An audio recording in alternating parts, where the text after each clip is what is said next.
থানার বারবিশা সংলগ্ন commercial sales tax এলাকায় বড় ধরনের অগ্নিকাণ্ডে ক্ষতিগ্রস্ত 4টি দোকান। এই ঘটনায় ব্যাপক চাঞ্চল্য সৃষ্টি হয়েছে এলাকায়। খবর পেয়ে ঘটনাস্থলে পৌঁছয় বারবিশা ফাঁড়ির পুলিশ। জোড়াই ফাঁড়ির পুলিশ এবং বারবিশা দমকল কেন্দ্রের একটি ইঞ্জিন ঘটনাস্থলে আসে। দমকল সূত্রে খবর, আগুনে ভস্মীভূত 4টি দোকান। প্রথম স্থানীয়রাই আগুনের শিখা দেখতে পান, তারপর খবর দেওয়া হয় দমকলে। প্রথমে বারবিশা দমকল কেন্দ্রের একটি ইঞ্জিন ঘটনাস্থলে পৌঁছয়, পরবর্তীতে আরও একটি ইঞ্জিন আলিপুরদুয়ার থেকে আসে। এদিকে মঙ্গলবার ভোরবেলা নাগাদ আগুন নিয়ন্ত্রণে আসে।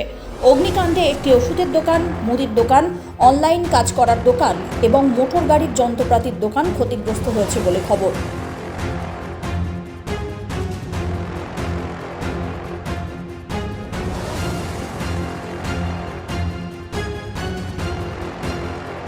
এখানে বারবিশা সেল ট্যাক্সের কাছে আগুন লেগেছে আনুমানিক 12টা 20-তে।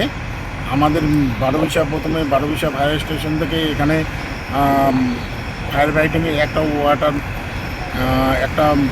ওয়াটার টেন্ডারিং ইঞ্জিন এসেছে। ইঞ্জিন আসার পরে এখানে কাজ করার পরে এখানে জলের অভাব, স্কারসিটি অফ ওয়াটার। তারপরে আমাদের আলিপুরদুয়ার ফায়ার স্টেশনে ফোন করে, কন্ট্রোল থেকে আমাদের ফোন করার পরে আমরা ওয়াটার বাউজারকে নিয়ে আসার পরে এখনও কাজ চলছে। আসার পরে দেখলাম যে এখানে 4টে দোকানে আগুন লেগেছে।